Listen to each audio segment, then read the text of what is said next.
Welcome to the Bass Hole Podcast, the show where we talk bass fishing without the filters, the fluff, or the tournament politics.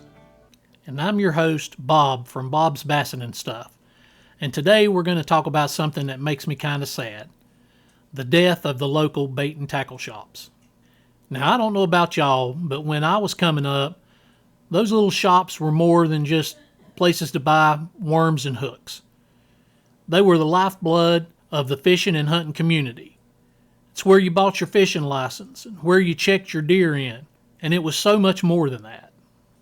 You walked in, you could immediately smell the smell of outboard gas and coffee brewing in the corner and the tobacco spit on the floor. Those old shops sold everything. They sold mantles for lanterns, matches. You could buy live minnows or even put a .22 rifle on layaway. But the best part was you didn't just buy it and walk out. You stayed. You leaned on the counter and you talked to your fellow outdoorsmen.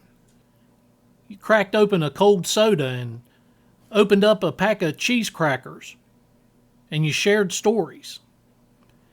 That's where the tall tales got taller and the big fish got bigger.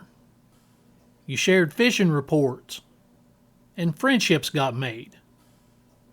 You didn't just talk about bass fishing or hunting. You talked about life. Somebody would show you a new knot, and someone else would talk about a new favorite lure.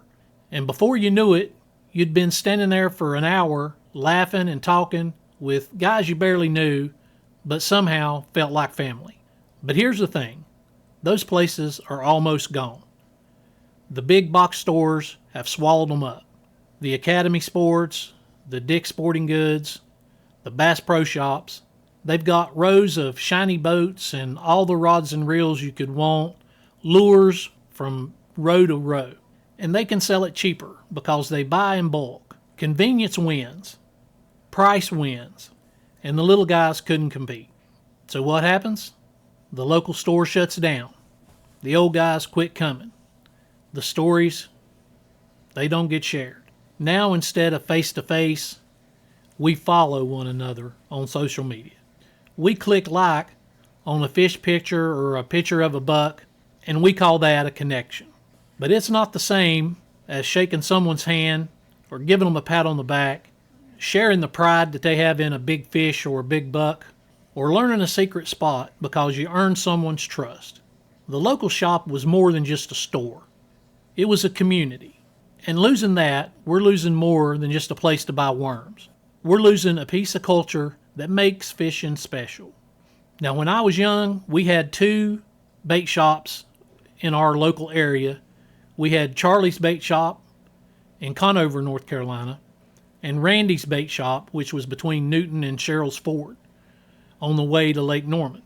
My brother used to hang out at Randy's, and I would go with him, and I just really enjoyed the old men cutting up and carrying on with each other. And I regret the fact that at 58 years old, I don't get to experience that.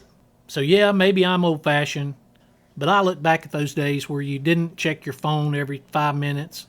You actually shared time and space with other outdoorsmen.